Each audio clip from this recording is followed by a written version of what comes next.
Everybody, welcome to Dialog Choices podcast again, like on purpose and stuff. When was the last podcast? Was that the one where everyone gets mad at me even though I behaved the way that everyone knew I would based on pattern recognition? It was the fucking showcase 2 weeks ago.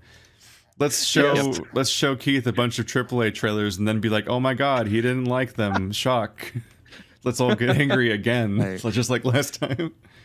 I must say, I was a little bit surprised by the comments. I was apparently disrespectful to game developers or something, and I'm like, fuck you. Do you know who's disrespectful to game developers? They're bosses. The AAA industry fucks game developers more than me being like, oh, the thing they made is bad. Especially since the people making it know that the thing they're making is kind of bad half the time because they're being made to do it by the bosses that are overworking them. But sure, act like you're standing up against me on their behalf. I'm the problem. I still can't believe my prediction of, this is just for shareholders. I still can't believe that prediction held up. I didn't say it like with any foresight or knowledge. Like I didn't think I was saying anything too like wise. But then rewatching that podcast at the beginning, I was like, wait a minute, who's this Colonel guy spitting all the truth right here? I like that immediately. Because there's always sides, everything gets turned into sides. So when people are mad at me, they immediately like they're really happy with you immediately because they're like, see, he's like sane by comparison. Like, look how much he says nice things occasionally, even though like half the time you were like not in favor of almost anything in that entire presentation. Yes. And even the ones you kind of almost praised, you then talk shit about later. But like, yeah. But there's just there's like a tone difference or something, so they divide a line and you're like the positive cherub enjoying the entire show suddenly, which is like a bizarre mischaracterization of the entire actual podcast. Yeah, I didn't say anything counter to that narrative that people had built up on the comments because I was enjoying the limelight. Hell, look at that, Colonel RPG being the people are complimenting me. Nice. They never do that in my comments. Damn. You'll get comments someday. Someday. All right, question from Ahmed Bar. Yes. I'm a fan of your content and catching up on the podcast. Which comic book games do you like and what do you think makes them good? Ooh, comic book games. I don't know if I can think of a single comic book game. I can think of Spider-Man. Walking Dead. I liked Walking Dead. Walking Dead. And given that it's entirely a narrative comic book game, it just means they just had to understand the tone and themes and premise of the thing they were adapting and do a good job at that. Which I don't know if they do it all the way through because I've only played the first 2 seasons. I fell behind and then at some point it's like, well, maybe I'll do them for the channel or something. But like they were good at adapting like the generational nature to Walking Dead because like Walking Dead is specifically interesting because of the long tail of it. It's that dynamic where every zombie story is about the apocalypse happening pretty much, and either everybody dies or the apocalypse is solved usually, or there's some sort of like bittersweet or just straight up like dreadful negative ending of like, but the world's fucked. Roll credits. But Walking Dead is a show that skips the apocalypse and everything's already bad. The protagonist is a cop that gets shot and is in a coma, and he wakes up after the apocalypse has already happened. So they literally just skip the apocalypse in that universe, and then instead he's like dealing with the aftermath. But like the overall like premise of Walking Dead is this like the very long tail of the apocalypse and like literally decades passing and generations and so on, to the point where the epilogue is the next generation and what the long-term future of this world looks like and so on. So I can just see not only from the transition from season 1 to season 2 of the video game, but also just like seeing the like splash art for season 3 and 4 where she's like raising the kid that was the baby in season 2 and so on. It's like and like Clementine's getting older when she was the kid in the first game and all that, like oh yeah this is the right thing. This isn't like a say, The Walking Dead phone game where you're building some kind of base full of like gotcha upon collectible characters from the show or whatever the fuck. Like, is the gacha an abbreviation of gachapon? I think. Because I don't even know what gachapon means. I don't know. Speak, weeb. What is the answer? Well, gachapon. Oh, I thought I thought it was gachapon, but I guess it's gachapon, which is I guess what they call the capsule machines that you pay like a quarter for, which is the same premise basically. So yeah, yeah, those are randomized prize just... machines. Yeah. Yep. I was right and wrong. What about you, Andrew? What's your favorite comic book game? Hoonie Pop? It's not a comic. Dang it. He just wants to hit you with that whenever he can. I don't know what you know what, probably 2010 maybe. I'm trying to think of like when was the last time I had fun with a comic book game. Probably that like what is the what is that Hulk game from like 2010 or something? Oh, I wouldn't know. There was like some Incredible Hulk video game that came after that really awful Incredible Hulk movie. The one that was basically the style of Prototype. I was like running up skyscraper walls and jumping through the air and shit. It's that one. It's like I think it's just the Incredible Hulk, like based on Ang Lee's Incredible Hulk. Yeah. The Incredible Hulk 2008 is the game.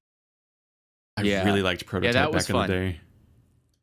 I like the idea, like nothing. It felt genuine, like it felt like I was a Hulk. I could just pick up a car, jump in the air, and throw that car halfway through a city. Like, yeah, that sounds like a Hulk thing. Like it had a really good. People always say like the Spider-Man games, like you feel like Spider-Man. Like this game made you feel like the Hulk, and so I was like, yeah, cool. That's what I wanted. I am Spider-Man. But, you mentioned no one liked it apparently. I'm looking at the reviews of this game. Everybody's like, yeah, like 3 out of 5. I think 33 out of 100 in Metacritic. Yeah, 33 out of 100 on Metacritic. Yeah. Wow. Not great, but you know what? That's probably because everybody was in 2008. You had so much better games to play, so I imagine why you'd be upset about this, right? Like these. I like vaguely feel like I remember it being kind of okay, but I don't really remember. I liked Prototype, so I didn't really have a reason to play the Hulk game based on the bad movie. Prototype I can tell you the Incredible Prototype, right? Yeah, it was 2009. According to Wikipedia. I'm not usually like finger on the pulse. Man, gotta get right on it. It did come out a year later. So, damn, the Incredible Hulk paving the way for influential video games. The thing about Prototype, though, is that it felt like I don't know if it's in the name, if it's because of the name, the way I'm You're about to do the game reviewer thing where you're like, it's more like this game needed a prototype. No, it felt like a tech demo. Like the best part of the game was just things that it was the moment-to-moment gameplay. It wasn't really like the story or the missions or even like the exploration. It was just fun to move around. Like it felt like a tech demo. Yeah, isn't that what you want? Well, yeah, but the problem is that not for like 10 hours. Yeah, by the end you're just sort of the game is making you do all these things, and you're sort of exhausted. It's like the taste. I get it. It's why I didn't like the Spider-Man games for the PlayStation those fancy new ones. Yeah, I don't like those because it's yeah. I think that's why I don't care about them, is because I'm like, I already played Prototype. I did it. Yeah. I don't need like again. Exactly. I didn't even play Prototype 2.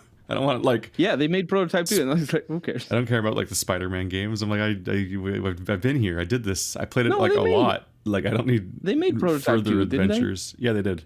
They did. Yeah. They did. Yeah. The point is that like he already did all of the movement tech in prototype. So why bother with any other game that does just the exact Mhm. same movement Yeah, tech? it's like the Ubisoft Like approach putting of like, hey, we made a pretty fun game where you hop around in like ancient world and you do this and you stab people in the neck with a missing finger and all that.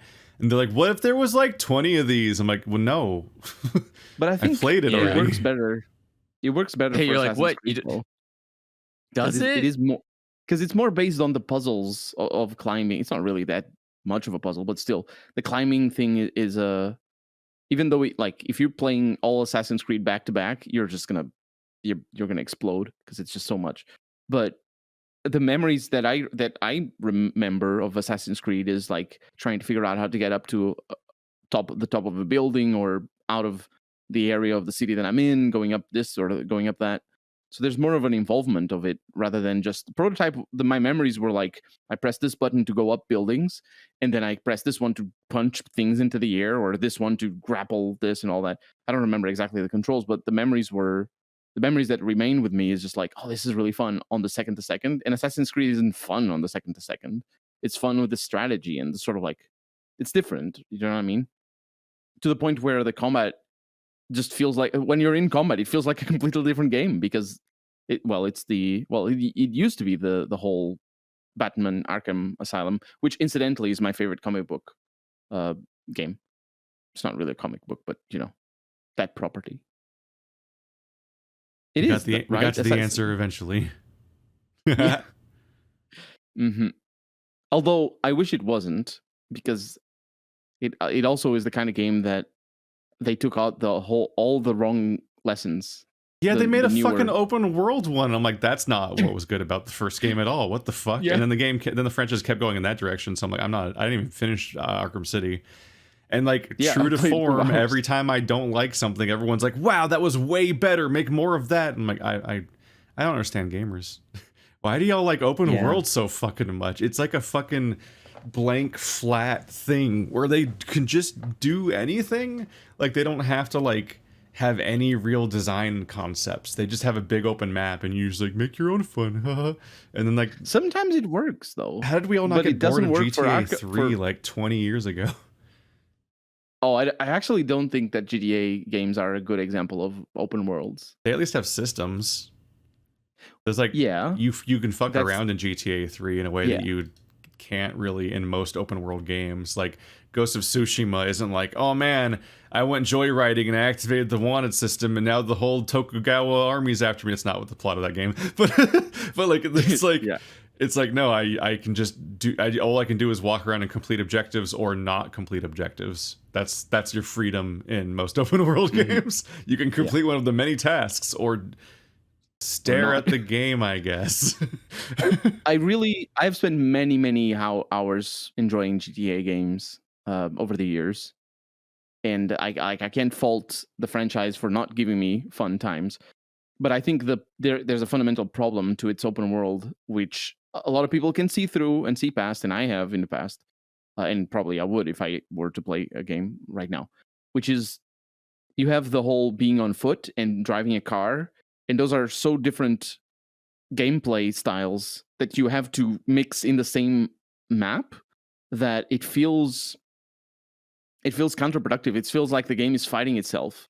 And so I think GTA 4 fixed that problem a little bit in comparison to what GTA San Andreas in particular had, which I think GTA San Andreas is the worst of the series in that regard, even though it is my favorite GTA, which is like the difference Whiplash. of the pacing difference when you're on foot and when you're in a car is so different, and the map is so big that like there's a lot of boring stuff in GTA San Andreas because of that duality of the gameplay.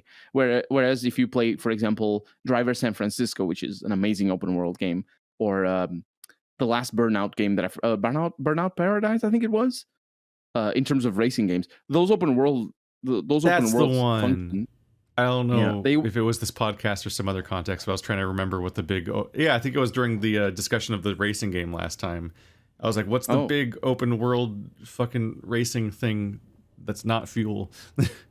Burnout Paradise is like the universally praised one. It is but I'm good. just repeating Yeah. other people's opinions because I don't care about racing games. Burnout but Paradise is great. but I I love think San Burnout Paradise. Francisco, Driver San Francisco is better. And it's like a similar game, Is that the but one where you play as Vin Diesel and your brain can jump? Your spirit can possess Yes. other cars. Yes, it is so fun. It's a fun game even without that. But then you can just make up But then that scenarios by happens and driving. it's absurd. It's such a like there's a famous YouTube video explaining that game because apparently you can't buy it anymore. So you need to get it without paying for it. It's my suggestion. But it's a weird What game could that that basically got mean? Would you like to tell us all about your piracy. funny? It's piracy. I'm talking about piracy. Basically they removed that game from all stores, which is bonkers. But well, I guess Why? I suppose if you're playing it on the console, license die? it's probably it probably has to do with like the For, songs that the radio has and stuff like that. for Burnout Paradise? No, for Driver San Francisco. Oh, Driver San Francisco. God, keep up. Oh, man. yeah. It could just be like the lack of distribution. Like, so if somebody could buy, it's like you can't buy Gex anymore. Yeah, that sucks. So at some point, More like at some Exit the point, it's just Gecko. like, yeah, right? Yeah, but who knows? And apparently it's like because it's not maintained, it doesn't play well in newer computers and stuff like that. So that's a problem. But I remember having a lot of fun with the open world because you never like are on foot and like everything is designed to be driven around and you controlling all the cars and all that. And it's just like because the game is focused on that, it allows for an open world that is a little bit better, or that in that case is really fun. But that is like immediately better than any GTA world can be because like there's no shooting or anything, so you just don't need to design for that. And it's just but GTA can be fun. It's just and it is fun, but I think people that could it be that people just misattribute the reason why they have fun? That's an age-old story, isn't it? That's People think elitist. How could you say that?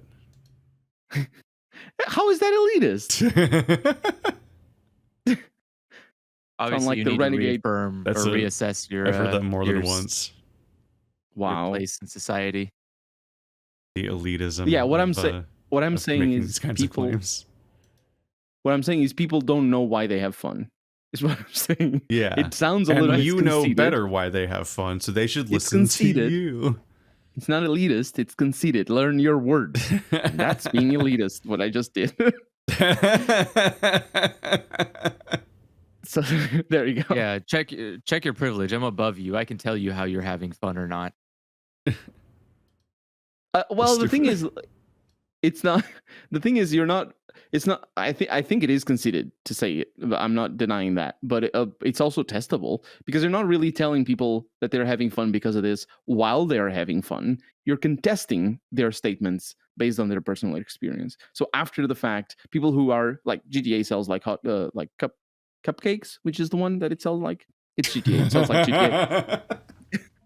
And so a lot of people love the game, and I assume there's at least there's a more or less large amount of people who pressure other games or other franchises to assume GTA like qualities because they like GTA. But I think the fun of GTA is really the systems are fun, and it doesn't have to be the same systems for you to have fun. But I've always it's the messing around and crashing cars, and it's like jumping around and being silly and goofy. That's what's fun, I feel, for me. I think people just forget that there used to be higher quality things made in the past. Like I For look at GTA GTA? 4 and well no, I'm Yeah. saying like you could look at like GTA 3 and go or sorry, not GTA 3. Yeah. You You mean can look at Vice City? GTA 3. Hmm. No, you look at GTA 3 and you go like, "Man, look at the kind of like complete control you're allowed to have over the world that you're in. You can do so much fun stuff with that game. You can literally, if you know how a mission goes, you can beat that mission just by knowing how that mission goes. You can like put like you could put bombs on cars that you know people get into because those Oh. cars aren't spawned in by the world. They're just always there. The game, like, to be, to be more efficient, the game just has a car always sitting there. And Mhm. if it obviously if it's not there, like if it blows up or something, the game just goes, well, the car blew up. Likewise, you could literally just run up to that car and put some mines on it and then go and do the mission. And when the guy's like, I'm running in my car, as soon as he gets in, you just blow up the car and boom, that's it, mission complete. You can't do stuff like that in GTA 4. You can't do stuff like that in GTA 5. You can't do Mhm. stuff like that in most open world games because because there's like the process is you want this smooth, perfectly clean, sanitized experience. You want everyone to make sure that they have the exact level of fun that you want them to have, like Assassin's Creed or like I don't know, Call of Duty, I guess, like the campaign. You don't want any kind of thing that has you don't want to make a game that has unpredictability because if someone doesn't have a good time, then that's going to impact you, right? That impacts your game's score, I guess. People are like, "Oh man, I didn't get to do a fun thing." But if everyone's allowed to have the fun thing, they just have to get to that point, then it's better. Everyone gets a much better experience.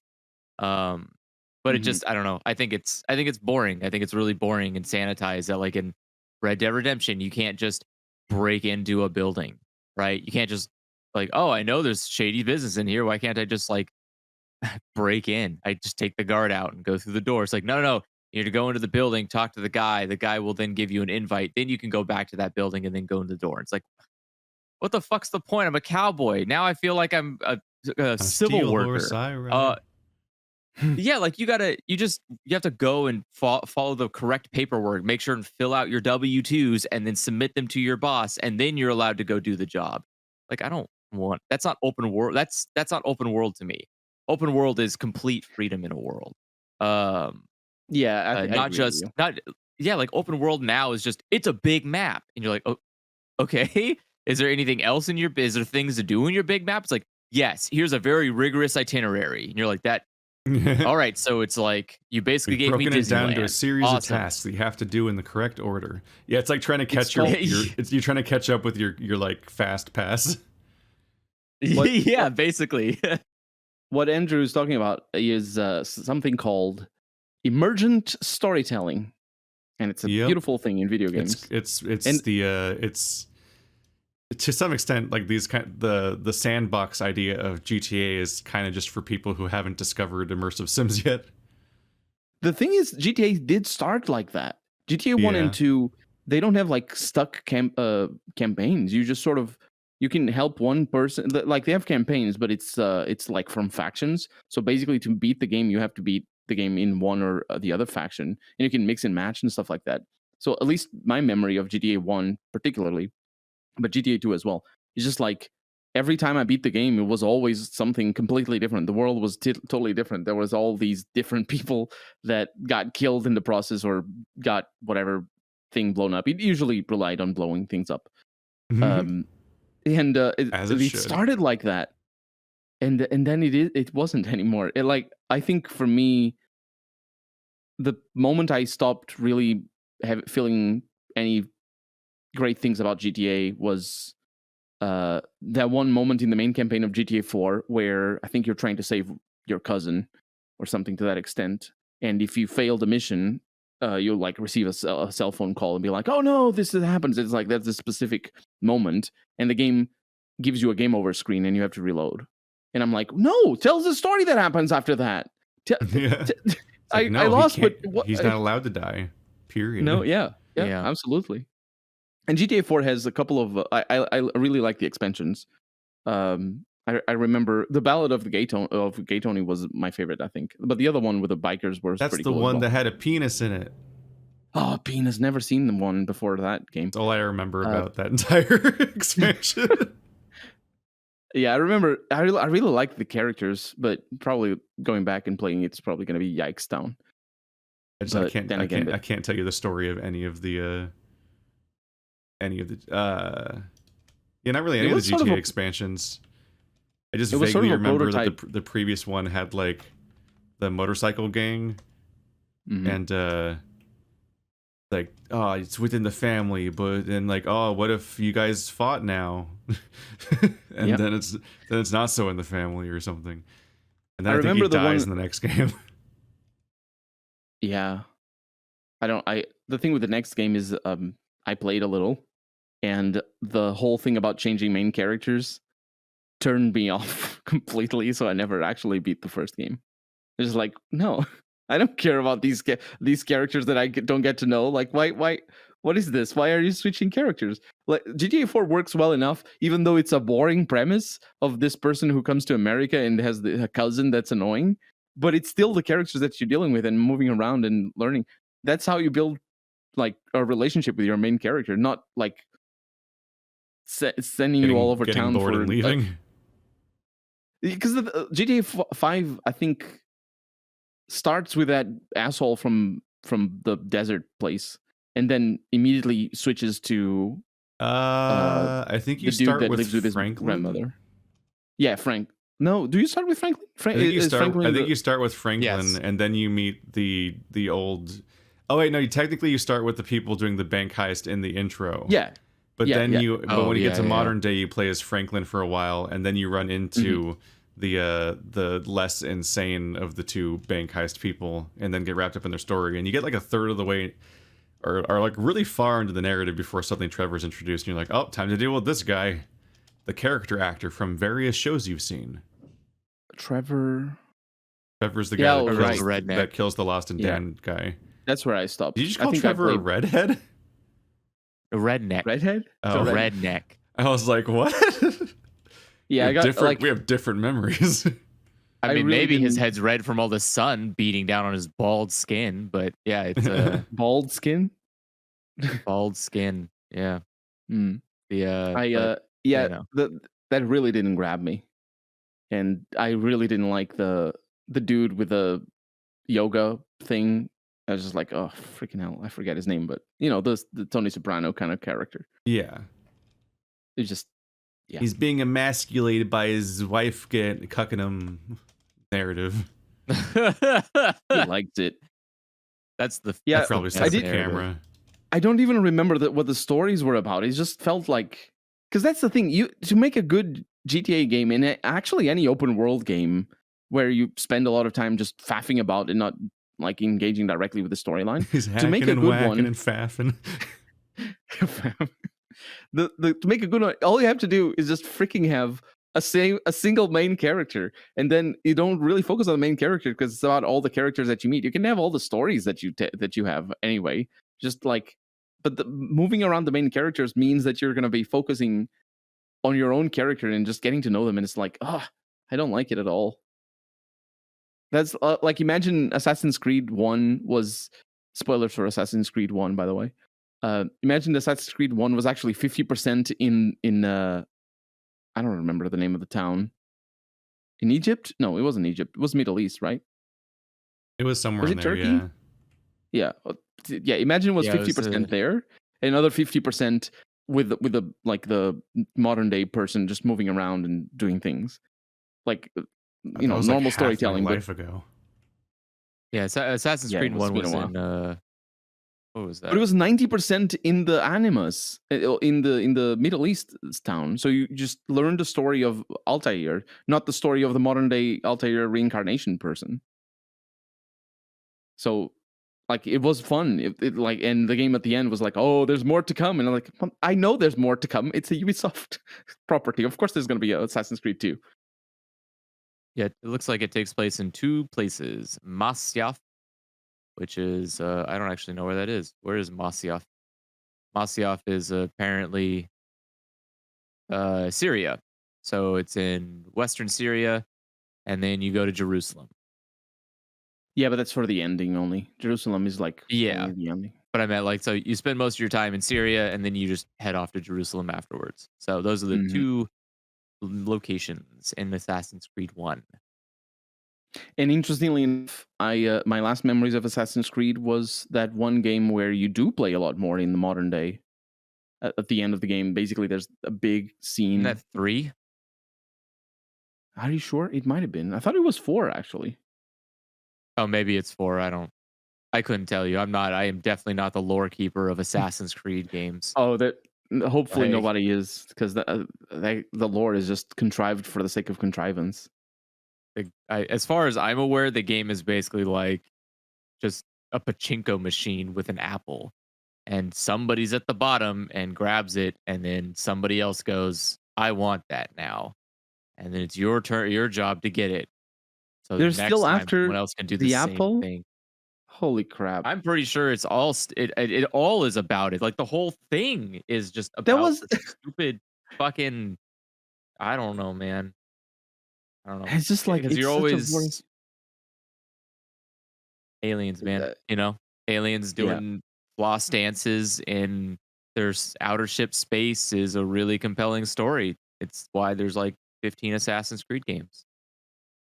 and it's the sort of well, I suppose it always started with a very sort of old tropey world building, so it was never going to be like anything too serious. But like the Oh my god, I was joking. There's like 14 Assassin's Creed games. Jesus Christ. What the yeah, fuck, yeah, everybody? You yeah. Stop it. What is wrong with you How did you people? not know? think I was I was just exaggerating at the joking. beginning? Yeah, I thought like I thought you were just No, making a they won't joke. Like, stop. holy shit. No, it's yeah. Oh It's just my god. Assassin's Creed for days. Assassin's Absolutely. Creed and Call of Duty are both funny because yeah, like you just completely stop paying attention to them at some point, and then but they don't stop. So you just look back one day and you're like, "What the fuck, guys?" Call of Duty for me is Call of Duty 2 and Modern Warfare 2, and that's it. I'm good. Don't need more Call of Duty ever. Which one though? Which one? The Dude. first ones. It's so it hurts And me a little bit. that's The just their idea that mainline there's games. multiple fucking Call of Duty Modern Warfare 2s. It's like the whole point of adding the subtitle was to specify which one you meant, and now that's not specific anymore because you're like, what if there was multiple of the same subtitle with the same number? Yeah. Like, what if you fucking stopped? That The is thing about impressive. I'm confused about the what's the compelling draw to Assassin's Creed games? What is it that makes you go, "Oh yeah, finally." What like some quality entertainment after like the 12th game. So they're you easy like to play finish and pretty.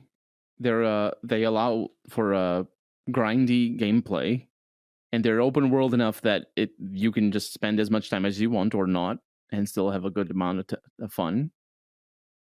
And What's they're funny to me is that the story that launched this entire series was awful. Like, they spent yes, like I was gonna 5 or yeah. 6 games trying to tell the first opening story and completely fucked it up, like Rise of Skywalker Yeah. style. And then they just kept going. Yes. That's what I was gonna say. Like the first game was tropey in its approach to sort of religious fiction, as it were, because religion grounds for fiction is a lot of fun uh for the uninitiated, but it a lot like the moment you start to be, when I say uninitiated, is if it's the first time you're seeing like, "Oh, did you know Jesus was married? There's this book over here that was written in this century that said Jesus was married," and people like gripped for years on a book. But the The Da moment you get Vinci past Code. that, yeah, exactly. The moment you get past that initial hype, like it loses its meaning because like people just like they stop. It's not about, oh yeah, well, it's another book saying things instead of uh what it is, the canonical of this one religion. This book or this new fiction over here says, oh, what if it was aliens instead? So, but the thing about religious, well, I suppose there's a term, but for historians, the thing about the study of religion is really about like it's things like the what's the name of that the Gospel of Judah. I think it was the found in the 70s and was released like 10 years ago, and it was like just it's agnostic. It's not agnostic, but gnostic. It's a gnostic type of like a, Christianity, early like a Christianity. brunch. I don't know what is a brunch. You're What? gonna, you're No, I gonna know what a brunch nosh. is. No. It's just a type of. It's basically papers, or not paper. It was a gospel. It was basically holy books from specific sects of Christianity, early Christianity. And if you look at that, like Assassin's Creed looks at it, and it's just like, oh, there's proof that it was actually aliens or something.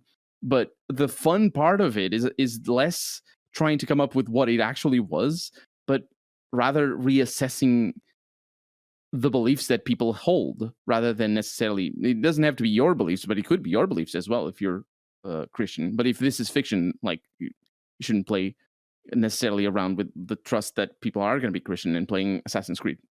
It's just like, but you can have endless sort of like this sort of reassessment and be like, oh, did you know that these people, like imagine the reveal of Assassin's Creed 1. Oh, a spoiler for Assassin's Creed 1. The reveal of Assassin's Creed 1 is that the Pope holds like this world creating sort of artifact, and like it's super powerful and whatnot. But that's like a boring thing, because it's just like, oh, this super important person in the church has a powerful artifact and it's magical. Like, it doesn't actually. I don't. I might be missing details. That's hyper original storytelling. I don't know what you're talking about. I might be missing the details, but this is the gist of it. But if it were something like, he holds like something that actually tells the story of the sort of the origins of the Catholic Church in a different light, for example, and it's like, oh, he's this. It could be the same MacGuffin. It doesn't. It's not really about the power or what it is that he holds, this apple of whatever. But the MacGuffin, instead of being like, oh no, he's actually really powerful, it would be like, oh, he's the story that he tells of his own church is different from what it actually happened. That sort of story is more fun because it allows you to then go back and tell those stories and tell what it actually, sort of recontextualize in more and more ways. And it allows for building a setting. And Assassin's Creed does do that every once in a while, but it just keeps falling back. The endings of Assassin's Creed, they keep falling back on the same tropes of being like, oh no, it's actually super powerful. The assassins were actually this, or the Templars were actually that, or whatever. I haven't played since Assassin's Creed 4, so I don't, and it's been a while. It's probably it's just like trope after trope. It's just shame. I find it hilarious that over the entire course so far up to today, or last year, as of October 2020, the entire franchise itself has sold over 155 million copies. And Mario Kart 8 Deluxe has sold 23% of that alone. Like, what the fuck? Is the Deluxe the one for the Switch? Yeah. Wow, that is a lot. That's a lot. I can't believe that. Like, Nintendo I don't know powerful. how math works. I'm not very good at profit math, but I feel like either Assassin's Creed games must be incredibly cheap to produce, or holy shit, you guys could make so much more money if you just tried on like putting a little bit of effort into something. That's crazy. How the hell does 12 games in total sell 155 million copies? That's not good. That is not a good look.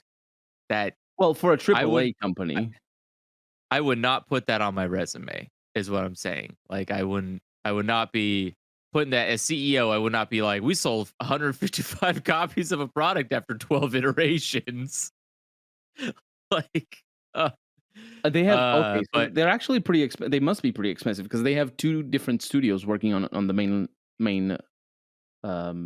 Well, I think what subsidizes a lot of this is that I'm only talking about the main franchise, but they have a metric fuck ton of spin-off stuff too. Yeah. So they have books and apps and fucking I don't know what else they got. What else do they have? Comics and compilation videos and audio dramas and magazines and board games and blah blah. These blah. are a few of my favorite things. Yeah, it's funny because you say subsidized, and the two studios that make Assassin's Creed are Ubisoft Montreal and Ubisoft Quebec, and both of those areas actually pay the salary, like the governments pay like subsidize the salary of game developers. So that's why there's so many game developers in Montreal and Toronto and stuff like that. I A hope that thing I learned recently from the Deus Ex Mankind Divided. I was gonna say this sounds like yeah. the H Bomber guy video. yeah. Yeah. Yeah, it is. And hopefully we all learn a lesson and Canada stops paying people to make video games in their country. And we can all move on from having less AAA studios being able to affordably make this constantly. That would be nice. We could just They go back would to more like I would much rather have more cyberpunk games. they wouldn't go 'Cause for then Cyberpunk. we'll They are just and we they would were gonna do what Blizzard is doing with Diablo Immortal and with the Warhammer That's 3. also good. No, that's also No, good. I it's want every it's AAA studio awful. to either go the Blizzard route of just money, money, money, money, or What's happening with Cyberpunk route Diablo of, Immortal? I wow, just this is vaguely hear unplayable. people complaining, but I don't care about Diablo Diablo. Immortal is an impressive art of capitalistic fucking nightmare fuel. It is basically nothing but if you want to have fun, open your wallet, chump. Here's a gun in your mouth. It's like you It's not every it's mechanic, every system involved yeah. in the game is monetized in some way.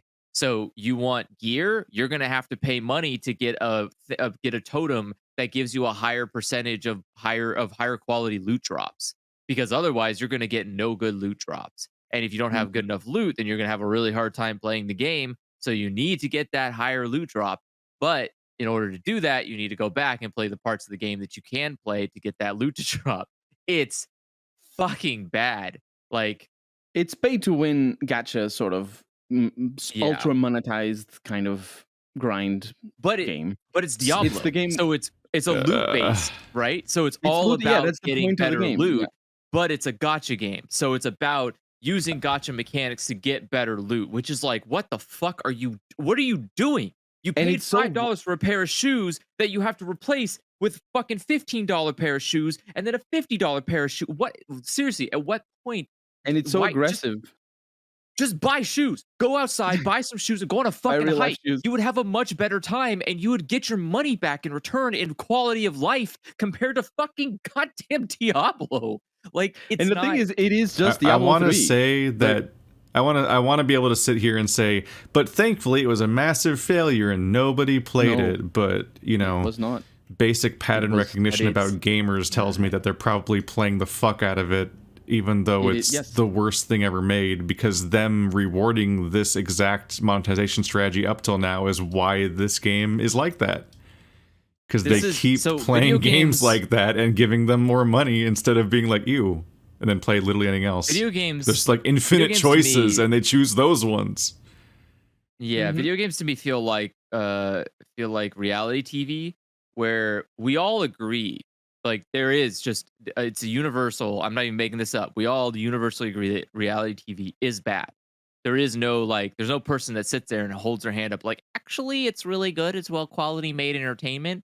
Like those aren't real people. Those are like synthetic life forms that have been implanted into our communities to try to trick us into thinking that those shows are good. Those are fucking liars.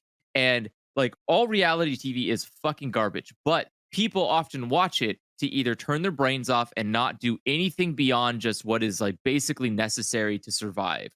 And two, they do it because other people in their lives are fucking awful and they have to try and interact with them to maintain some social life.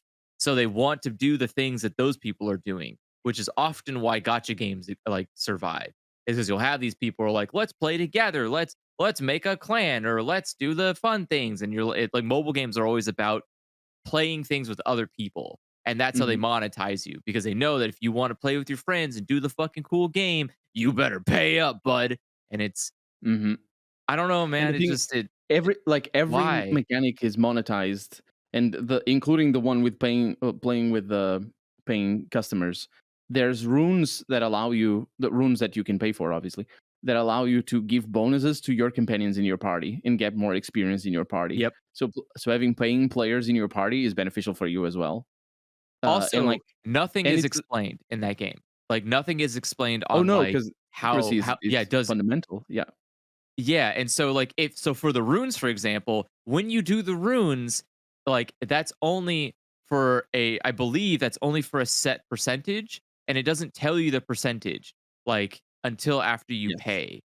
And if you want a higher percentage, you have to pay more money. More. Yeah. And like After you pay but first it doesn't time. again, it doesn't tell you how much percentage you gain from paying more money. You have to pay more money first. And it doesn't tell you how many runes you have to buy to do it because you don't know until you upgrade the first one. So it's like And it is this awful mechanic that just eats your money. It just exists to vacuum money it's out of your life.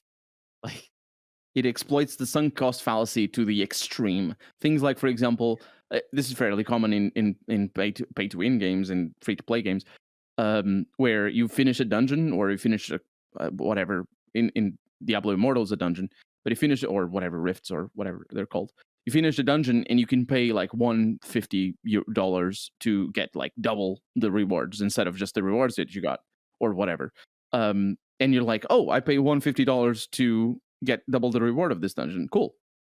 The next time you actually pay two, and like the price keeps going up. It's not always the same because they know, of course, if you're the chump that pays 150 the first time, you're gonna be the chump that pays two or whatever 190 or whatever. They increase it to like all optimized levels of exploitation. And the latest numbers I saw were things like you can absolutely unlock everything if you play by yourself, and yeah. the the top echelon of items are basically impossible to unlock by yourself, but they're like technically possible if you play for 10 years straight without ever stopping for sleeping. I think these are the numbers that people have arrived at Like recently. legally But you have but to that's allow not people to access yeah, everything, but you but that's also not even legally but that don't doesn't have to matter. let them access it quickly.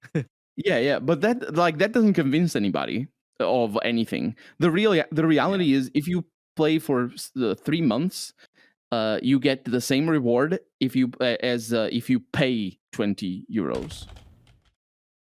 Like you need to know how to pay them, but you can pay 20 euros to skip 3 months of grind. So that's the reality of that game. And obviously that's just the start of the game. When you pay 20 euros in Diablo Immortal, that's the start. Because like what are you going to do with those the rewards that you get out of that? The experience or the loot or whatever. You're going to play more. You're going to have more reason to spend more money, and that's what Blizzard is doing with that. And it's just like the utmost polished version of microtransactions. It's like And I just think back to when they were like, Diablo Immortal's gonna be on mobile, and people are like, boo. And they're like, what, you don't have phones? Like, no, because people knew this was gonna happen. Like people yes, that knew that if was you're gonna put the a game on the phone, it's gonna be a microtransaction yes. hellscape. Like Yeah. no one was stupid. No one was like, oh man, my iPhone, I'm gonna have to buy a new one to run this game. Like, guys. And And a lot I don't know. a part of the kickback I against just sorry, go ahead. no, it's just I think back and I look at like I'm looking at Overwatch 2 and it's like, oh, it's gonna have a battle pass and it's gonna be free to play. And then you go like a little bit deeper and you go like, oh, but you can technically you right now you can pay them $40 to buy Overwatch 2 and it comes with some skins and a battle pass and a beta access and the Overwatch game. Like That you already have? that would no, it includes the so that includes Overwatch Legendary Edition, which is Oh. like just more skins and more loot boxes and whatever. But Legendary Edition is just a version of the game. So like you could just Mhm. pay $40 to get to buy Overwatch 1 again. Or you could pay $40 to get a couple of skins and a battle pass in Overwatch 2, which is like, how the fuck is $40 a battle pass? That seems kind of expensive. You cannot tell me that two legendary skins are worth $40. That's not true. That is completely fabricated. Do You not $40. can't tell accept. me Yeah. $40 is not how much it costs to beta test a game. That is not true. Do not accept. And it definitely is not $40 to buy the legendary edition of Overwatch, which you can again right now buy for $20, which is still a little much. But if you wait, it usually goes on sale for $10, and you can buy that, get all the same stuff, and then get Overwatch 2 for free because it's a fucking free to play game. So for $10, you could just get like 50% of the shit that they're offering you. Another $20 is what it costs. So they're saying $20 is the cost of a battle pass, 2 skins, and yeah, that's it.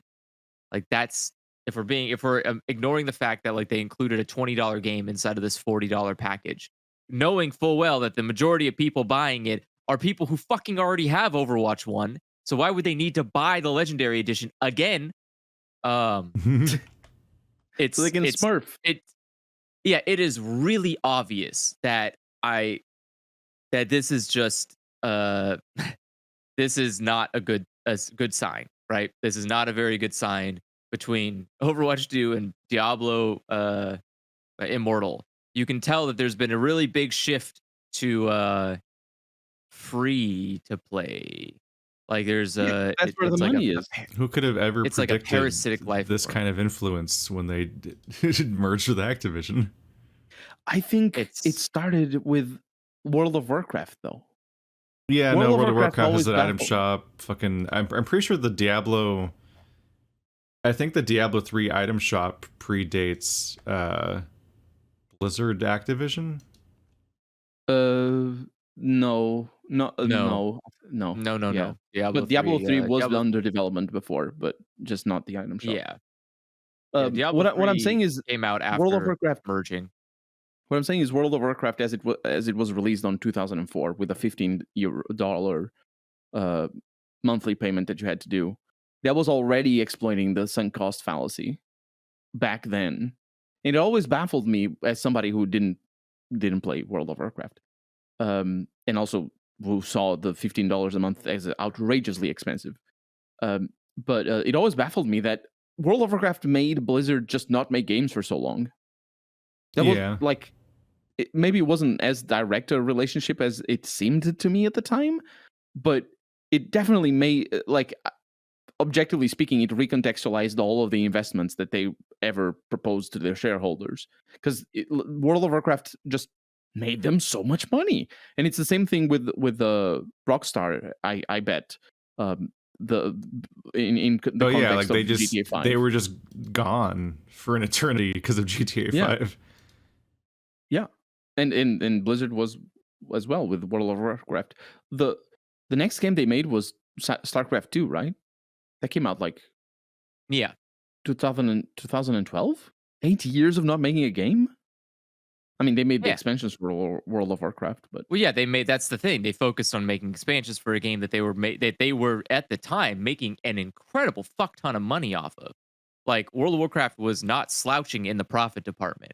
It yeah, was the most doing profitable good. game. Yeah, absolutely. Yeah. And so, yeah, why It's wouldn't still you just doing keep good right now. milking that? Yeah, Yeah. they have a new expansion coming out soon. We have what's it called? We have Dragonflight coming or Flight, Dragonflight coming. Hmm. So, and like who knows? Maybe we'll get lucky and maybe Dragonflight will have its own gotcha system inside of it. Wouldn't that be swell? Um, I I mean, wouldn't put it past them, it honestly. already has a $90 Epic edition, which is totally cool. Half of the content for it isn't even for WoW. That's even better. Yep. I Yep. I don't know, man. That whole bizarre I whole bizarre system where when you buy a collector's edition for a Blizzard game, it's mostly stuff for their other games that's like tie-in costumes or pets. You yeah. get Which Yeah, a lot of advertisements for it other Yeah, you games. essentially pay money to be advertised the idea of also playing all of their other games, which then will loop you back into buying their collector's editions and so on. Yeah, that makes Yeah, total it's sense from an exploitative perspective. It's great it's from a really nightmare interesting. perspective. Yeah. Yeah, The it is. people who are paying more than they need to, they love you, so let's make let's take advantage Yeah. of that love. Look, I will save you the problem. I'll save you the trouble here. Buy the heroic edition of anything. All you really care about is the mount. You don't care about the pets. You don't care about the transmog shit. None of that matters. Just get the damn mount. That's it. Just that's it. What is it? What is it? How much more is it? It is a regular cost of a game. That's it. It costs the same price as a game costs. That Don't do seems it. reasonable. Nope, Don't do it. that's if you need some kind of like just like some kind of you want to be cool and have a bonus or whatever, just pay the cost of a regular game and be done with it. You don't need no Epic Edition. You don't need shit for Hearthstone. You don't even play Hearthstone. Why are you buying shit for a game you don't play? Stop doing that. Like, do you play Heroes of the Storm? Do you play Hearthstone? No, you fucking don't. Stop doing that. Don't buy the Epic Edition. You don't fucking need it. Just buy the Heroic Edition. It's only WoW related content, and then move on with your life. I don't care if your stupid best friend has a shitty card back in Hearthstone that makes it so other people that play against him feel like he's an idiot when they beat his ass on their fucking cards that they spend money on versus buying an Epic Edition for a card back. Like, why? Why? Just I don't know. I don't get it. I will never understand the appeal here. Like I like, like I like mounts. I like mounts in WoW. I've definitely bought mounts in WoW. It's very stupid, but I just like it. It's fun having a little mouse that flies around. It's cute. It's fun. It's adorable. I just enjoy it. I was gonna say this is a But very high horse you're getting on, considering I've seen you get like yeah, the I've seen you on the various mounts that reward you for pre-purchasing a bunch of game time that you might not actually use, yes, which is also but a different way of getting to you. They oh yeah, it attach definitely is. they try to get you to pre-purchase like a year or 6 months of game time that you might then like not you might like lose interest with the game before then, but they already have your money, and then they reward Yeah. you with like a FOMO amount that you won't be able to get otherwise, Yeah, and which tells you and how most of the time profitable that particular gambit is, that they're making Yeah. assets just for it. Yeah, Mhm. and so it made sense in the sense that me and Keith were doing the series, right, for WoW. And so I'm paying month to month anyways, and I know the series isn't going to end in a month. Like it probably is not going to even end in 3 months because WoW is a very long game. And so like sure, I'll do the whatever 6-month thing. That seemed valuable. But like yeah, no, it's scummy. I'm not like going out and saying like do it. It's a good idea. I just did the cost and said like, yeah, this is how long it's going to take. I do that for Final Fantasy. I pay Final Fantasy in like 3-month increments because I know we're going to play it for more than 3 months because god damn that game is so long. But once we get to the final expansion, I'm going to drop that down to a month because I don't know how long it's going to take us, and we may be done soon, and the beast will be released, and we'll be free from the purgatory, and we can just go on with our lives again. And then we can And start playing so Secret I, World. if if we must, Just bounce and to the the next MMO forever. I mean, by the time we beat Final Fantasy, I bet Dragonflight will be out anyways. If we're just being Yeah. honest here, That's just the question of how Um, badly do we want to try to cover the campaign. but look, we can get to level 70 now, so that's For the good. I'm first glad time our in the level history of WoW, you can hit level 70. Hang on a minute. rise This to seems a new lot heights of like power. this seems a lot like Modern Warfare 2 all over again. But they have a new race, so that's cool. They are dragon people, so hey, hitting a market, I'm sure. And they do turn into dragons. Don't worry if you had hesitations that they were going to just look like regular humans. They do, but Oh, they they just look do like the regular werewolf thing. humans? Yeah, so they look like regular humans, but they're basically were I dragons. So they literally look like regular the humans. only thing I've seen about the next Um, expansion is just like one screenshot of the skinny dragon people, and that's it. So I thought they were just dragons. Oh no. They have like humanoid forms and then they can turn into dragons. They're more like the Draenei, where they kind of look like they have the horns and they obviously have like facial structures that aren't like quite human, but they normally look like humans, and they do the werewolf thing where they can transform into dragon people. Which, that makes sense. You want to make it look easy when they're wearing their armor, right? You want like, oh, I gotta buy this fashionable stuff, but it's not gonna fit on the dragon body. So you gotta have the human form for your fashion, and then you have the cool form that you stay in when you're not fighting. Um, but yeah, so there you go. How You have is dragon people. how is a person less cool than a dragon? Well, it's more the fact that it's a pain in the fucking ass to try to fit assets onto a non-humanoid body. So it's Fair. just a wee bit easier to make you look different in that form. hmm Um Apparently I don't know. So that's it. That as long as I can, as far as I can tell, that's the only benefits. You can be a dragon person and you can reach level 70. It says nothing else about the game. So I don't know. I don't know what's there. I don't know what else you can do. Maybe you can fly a dragon.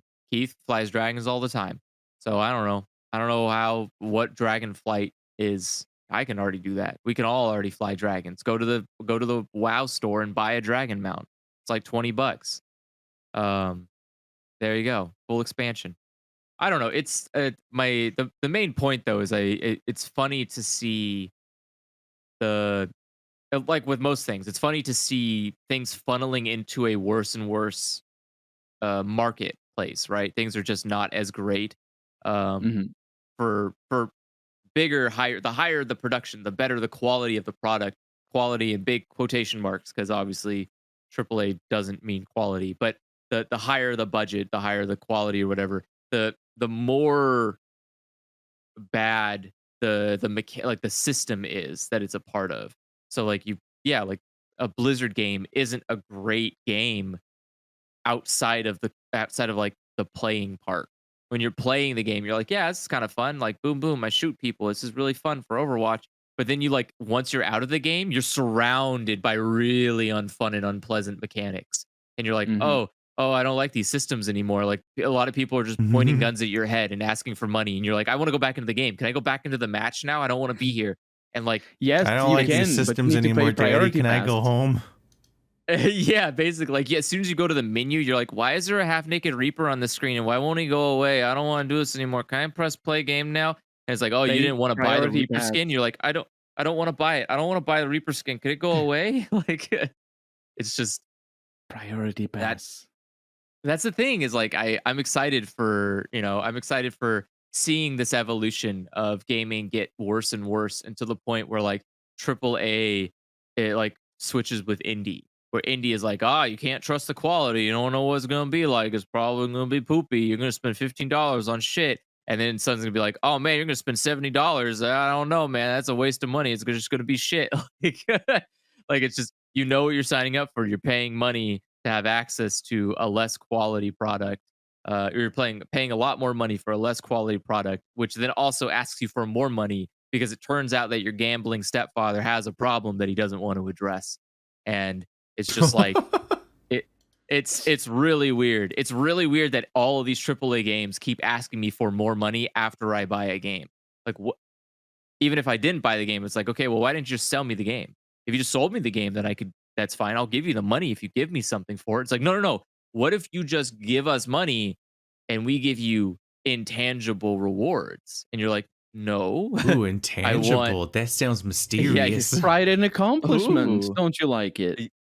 yeah. It's like, oh, that sounds fun. I would much rather have a product Yeah, though. Could you sell that's me actually a we're completed product? we're talking about AAA games, but we're missing the probably the biggest aggressor in that regard. It's Electronic Arts, and I say that because I don't play Electronic Arts games. But like all their sports games are monetized up to wazoo. Yeah. Like this, and yeah, you and you and have they're to buy them every year. You have to buy a new sports game just so someone can remind you that the previous sports game you spent like $150 on buying cool fucking trading cards in doesn't work anymore. You need to spend $150 in more trading cards in fucking NHL 2022 because it's a new year and all these people change their names. And fuck, we're not going to do it in 2021 because that would be stupid. Why would we update the names? You have to buy a whole new game, idiot. That's how it works. That's the law. It's the same people, but some of them are older. I guess all of them are older. Yeah, and some of them look different. This guy has a different haircut now. You know how hard it would be to program that in NHL 21? Oh, the whole we didn't ruin have the the whole game. technology for a Yeah, different we didn't have the haircut. technology. Nope. When we programmed Johnny to have that haircut, Johnny cannot get another one. That's it. We put it in the code. We made it so that if anybody changes Johnny's hair, it just breaks the whole game. So we had to make a whole new game with the same code in it. So that way we have to make a 2023 because Johnny's hair is stuck as it is again. We won't fix this problem, but we're gonna keep perpetuating it. Like I don't know. It's just it's and like at some point someone's going to come along and make something really great and it's not gonna fit into the mold that I guess everyone else is used to, which is like free to play. I'm gonna steal my mom's credit card. I'm not gonna ask for anything else for Christmas except for V-Bucks and like whatever. And someone's gonna come along and make a game that's like way better than those, but just cost money. Just like just you just have to pay them money, just straight up one time fee, and then you have access unlimited times to this crazy game that's really fun. And I don't know what we'll call it. We'll probably call it like video games, but I think that might be a tentative name. I think we'd Hmm. much rather, yeah, we'll have to, we'll workshop it. But there'll be this product that you pay once, you can play it as many times as you want, and you have full rights to it. It's your game, right? You can install it on whatever computer you want. You can install it on your laptop and your keyboard and your Texas Instrument calculator that can also play Doom, and we can all just have a good time no matter where we want to be. And all you had to do is pay like 15 to $40 for it. Crazy. Crazy experience. That's it. You can't pay any more money. They literally won't let you pay any more money for some reason. That's just it. You just only get to pay once. I guess you could buy the game for your friends and family, but that's about it. That's all you can do. It's crazy. Mm. I don't know. I don't know. I'm just spitballing here. Crazy ideas. Shark Tank kind of stuff, right? Um, Hmm. it's it's fun. It's just I don't of course I understand the appeal of free to play. I understand the appeal of if you give access to if things are free, more people will try it, right? Right? This is how like dating apps work. Every dating app is free to start because then you can amass a lot of people. And then you start I, charging them. You can say like, haha, now that you're here, you probably want to match with somebody, idiot. Well, that's gonna cost you money. And you're like, oh fuck, I damn it, I thought it was just gonna be free forever. Um, but I I I don't think know. At what point is it unsustainable? At what point is it like, okay, well now you have like Halo Infinite, Overwatch 2, Fortnite, Apex Legends, of Valorant. What are what are you gonna pay money? How much are you spending? Is this like gas? Are you doing like an Excel spreadsheet? I'm only allowed to pay like $10 to Overwatch, $5 to Halo, 25 to Apex Legends, and like $300 to Genshin Impact, and that's my budget for the month. I can't play any other games because I'm out of money now. Like, what? I don't play free to play games. I don't pay for free to play games, so I don't know what the the the money's like. Do people like Do people? Is this a constant thing? Do you get a paycheck and you're like, oh, I got my new paycheck. Time to spend $50 of that paycheck on a free to play mechanic. Like, is that what you do? it's not. I think the you saying that the good thing about free to play games is that more people get to try them. That's only good if the game is good and the game is not trying to waste people's money and take their money away, or waste people's time, I should say, and take their money away. Sure. Because Yeah. if it's Diablo Immortal, more people trying it is bad. Actually, that is a Well, I downside of mean, it being free to play. so obviously And most free to actually, play that's games the want to be social, right? Like that's why like Halo yeah, or yeah, Valorant or yeah. Apex Legends works or That's a Fortnite works benefit. so Yeah, well. Yeah. yeah, for sure. But I think like despite Blizzard being absolutely to blame for the exploitation of their fan base with the loot boxes in Overwatch. Um, actually, I was gonna say Overwatch isn't free to play, so No, yeah, it's not. there's no despite. Is Blizzard is absolutely to blame for loot boxes in Overwatch, but Yes. Yeah. a But loot game like boxes aren't necessary, right? Like yeah, yeah, people can feel like there's a sense of FOMO, but it's not real because there is an it's event still every exploitative though. year.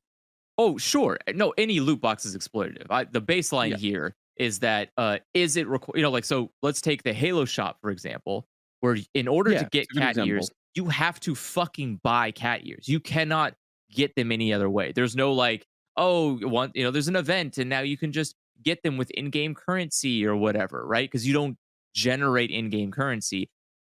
Overwatch at least solves this problem by giving you funny money all the time. Every time you open a loot box, which you get by getting a new level, by playing certain roles at certain times, by playing new game modes you haven't played before, whatever the shit. You can earn loot boxes pretty consistently for free. And you also get currency for leveling up. You also get currency for opening loot boxes with stuff you already have. Uh, so at some point, like for me, I've never bought a single loot box, but I'm at the point now where I have every item in Overwatch, and every time I open a loot box, it's just more in-game currency. And so when a new Mhm. skin comes Really? out, I can just buy. Yeah, I can just buy all of them without having to pay real money. I could just like show up to whatever new event and new skins and be like, yeah, I've got like 50,000 currency, bye bye bye bye bye, and then just I'm done with it. That's Do it. you hear And this, so Keith? I Do you hear this? You could and be the oh same. You could have all yeah, of the you could be. items. Oh, Keith Or I also could can't play not. Overwatch 2. So Keith isn't allowed to play Overwatch 2 because if you play Overwatch 2, it automatically opens all of your loot boxes. Oh, Does it really? So really? yeah, yeah, it does. It does. So Oh, no. This is a great tragedy. so I saw this. I was reading what the a AMA fucking and story arc. right? I was reading the AMA and I cracked up because it's like someone asked, well, what happens to your loot boxes from Overwatch 1? Obviously, because it's a new currency of Overwatch 2. And so, like, what happens to all that? And they said, Those like, oh, yeah, all fuckers. of your loot boxes have to get reset. So we just open all of them, add all the products to your account, and then just move on. And now the new loot boxes will be obviously the new game loot boxes. And so I thought that's funny. It's like, oh, I guess Keith can't play because he'll technically just have unlocked. Oh, he'll have opened all of his loot boxes. He'll have interacted with the system because now when he goes to his character, it will I have can all these still costumes and I can voice still lines and just I can just sprays. leave it with default. Hell, I can even go Yeah, back and of be like, course. no, I'm gonna play the Overwatch 1 skins. Well, you're gonna Well, have to yeah, I open mean, loot boxes to get them. that's what I'll do. I'm not gonna buy Overwatch 2 skins. There's no fucking way. Well, So I I'm mean gonna Wait, be you I don't mean get the spending because the Overwatch 2 game skins for free? I mean because of the fact that the game has the all the characters are redesigned, but I think the original skins are also going to Oh, be in the game, so you can just go yeah, back to being yes, Overwatch 1 appearances.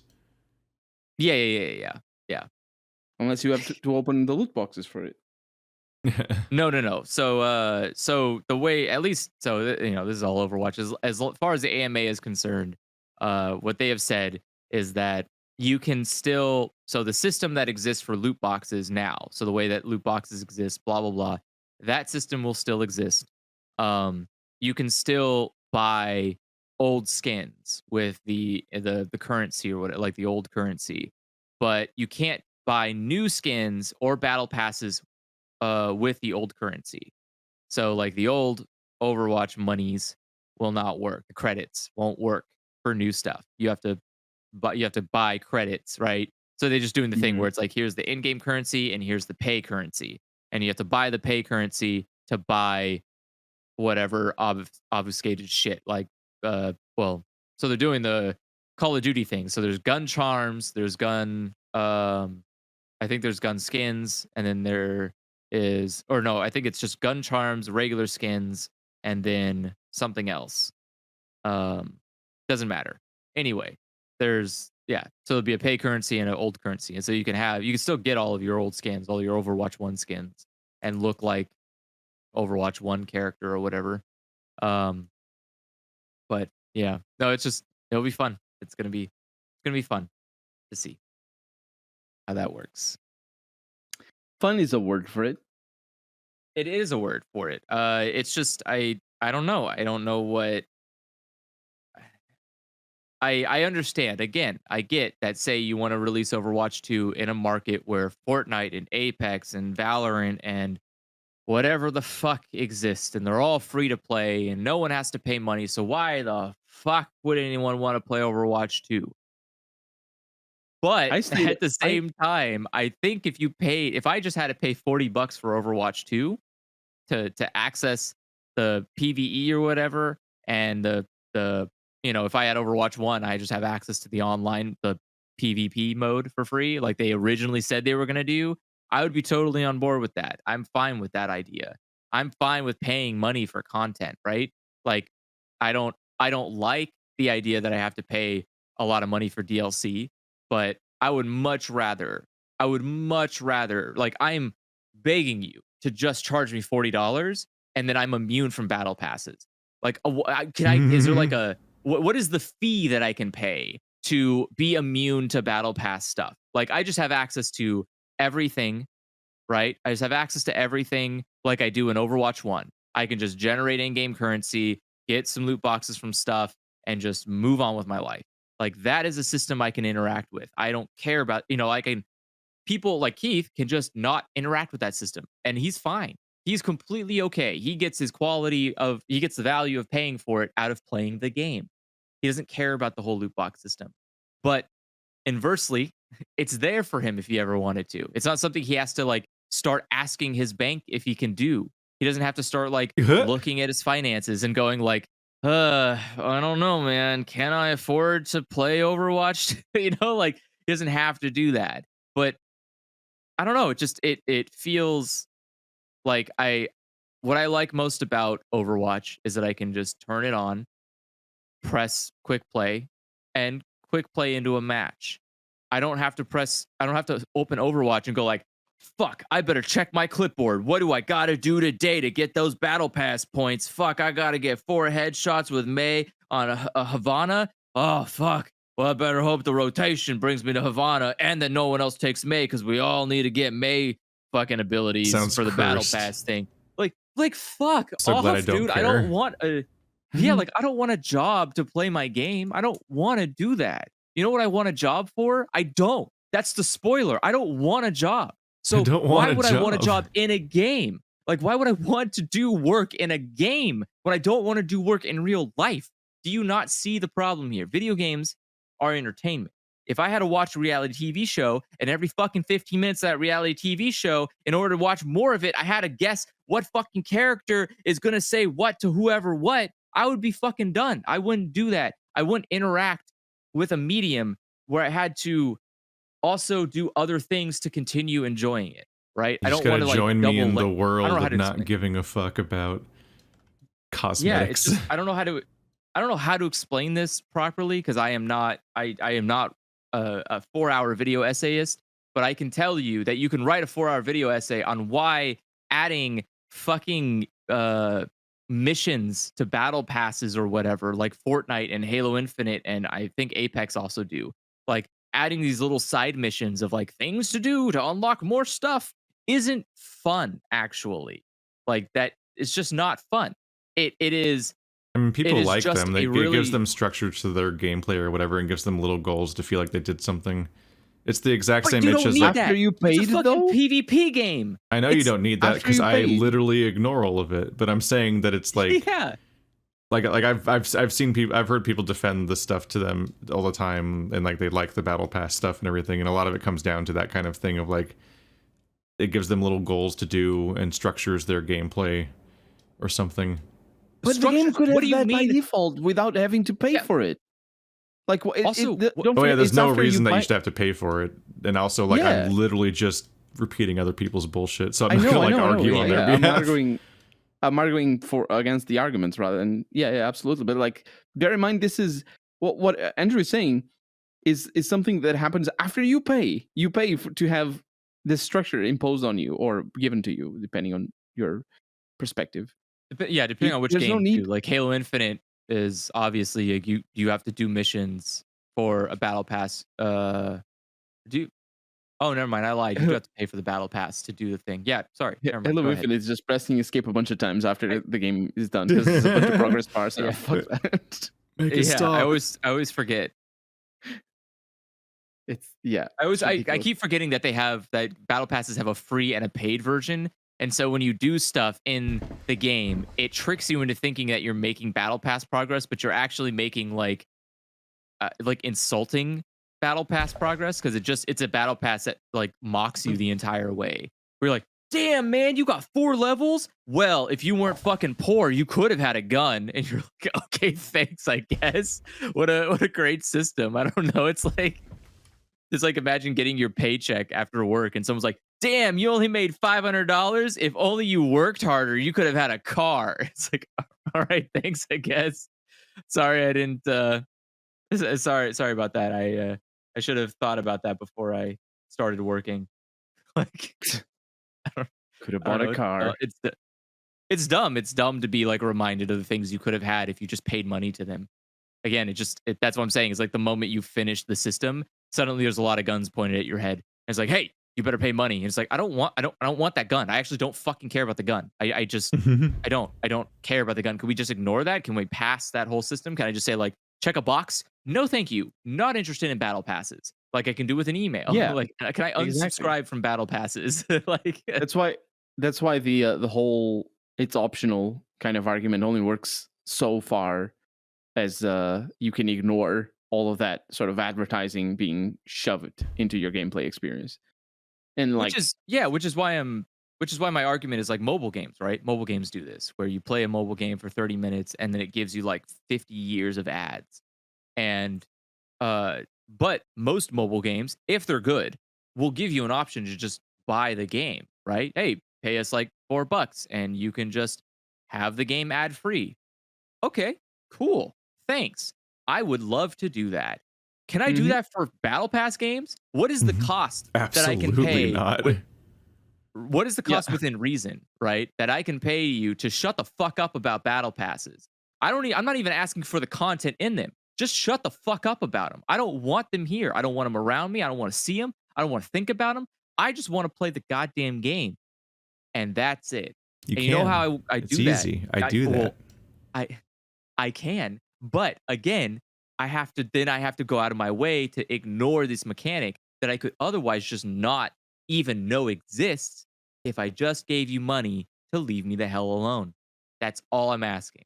Like, obviously, Yeah, it's no, just that's an ignore feature. there's a reoccurring thing where whenever I talk about free to play systems being exploitative, the first comment anybody has in response is to immediately say they're like, well, they have to have all these monetization strategies, otherwise they won't make any money off of their free game. And I'm like, okay, so let me pay to not deal with it.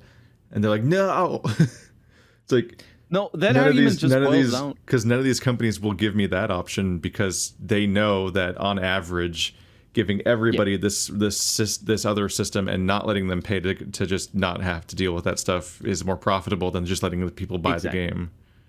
Because the argument, that argument that you said, that people say, Keith, just boils down to, well, they have to have all these monetization tactics because it's more profitable this way. That's what it boils down to. And that's what you just said. But it's like, if you put it like that, it's a lot more gross than just being like, they have to make money out of it. Because it's not really about making money. It's about making more money. But I think like focusing on that sort of like shaming developers for being greedy, or it's actually not developers a lot of the time, it's just publishers shaming publishers for being greedy. I think that doesn't really touch the heart of the matter. It doesn't like I don't think it's not necessarily a productive conversation to be had. The problem is Yeah. I'm not not going to that shame I'm not. publishers. No, There's no no, no. reason to shame publishers. They're doing we're what is smart. They're making money. I'm yeah, but shaming the like gamers. Gamers are when the we say problem. no, no, it's definitely the publisher's problem because the gamers are victims. No. Basically, everybody that pays money No.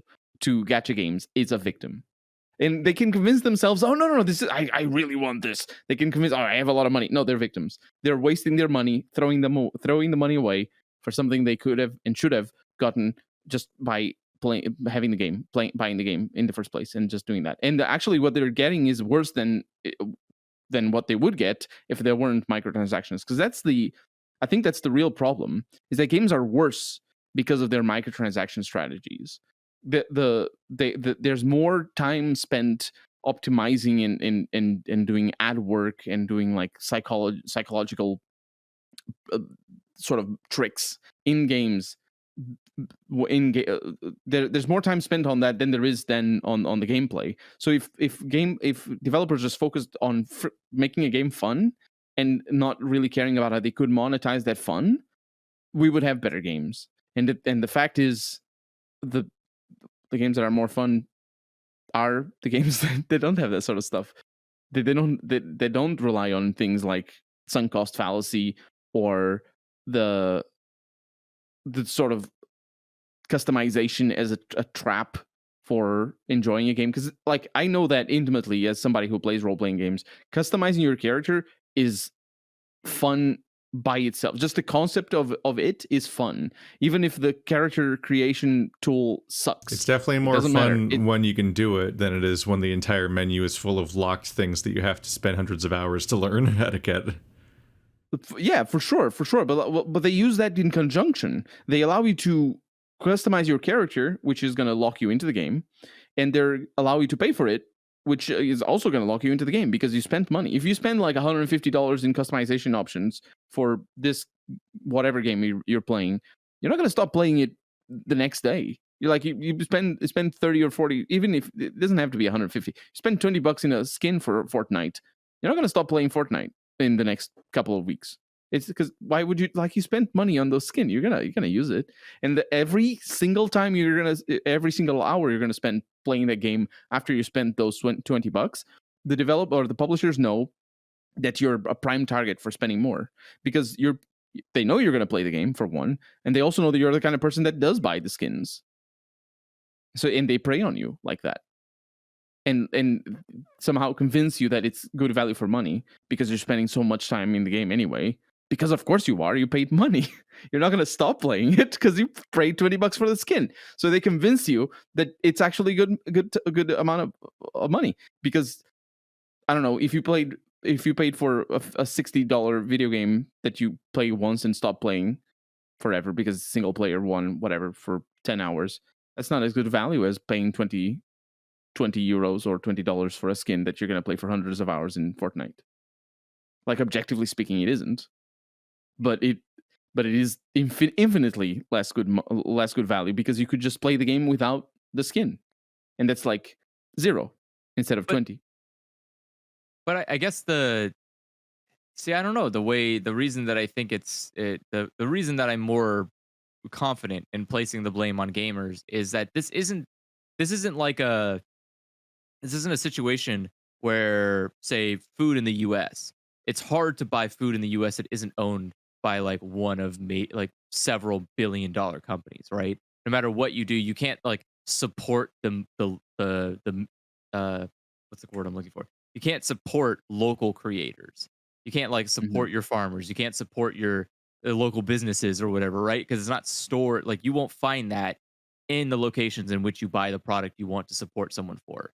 But video games are not like that. You can buy only indie created games. You can buy games that are specifically from not scummy studios, right? You can do that. And if you can't afford to, let me tell you about this magical thing called free games. Not free to play, free games. They're just free. They're just free games.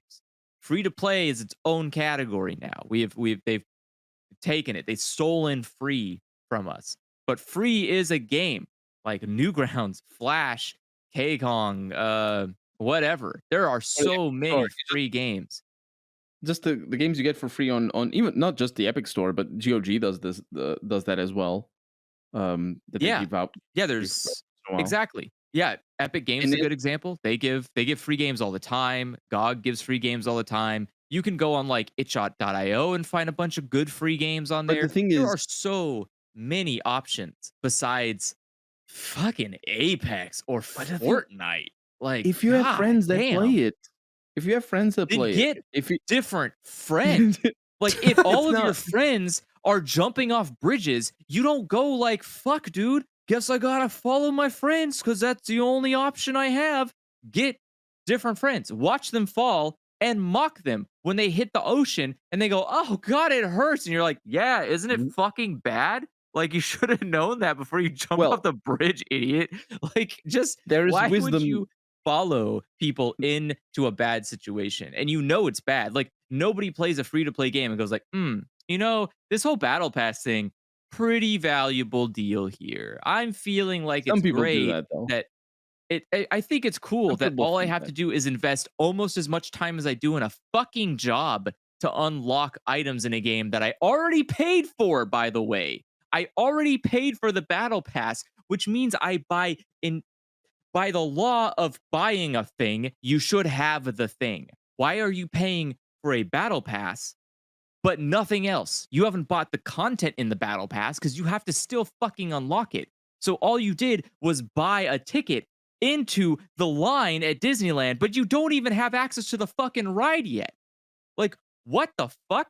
Are you kidding me? You paid $15 to buy access to a line that you then have to wait in to then have the thing? That's not good. Why It, would you do that?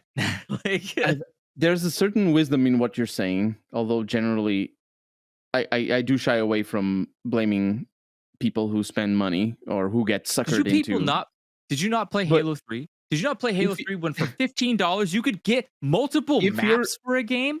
Like you if could you're a just kid, get content for paying money. You just pay them money and they'll just give you content for that. That's crazy. Like you can do if that you're a now. kid, There are if you're a kid games. Like listening to us right now, listen to Andrew's advice and get better friends if they're playing those games and forcing you.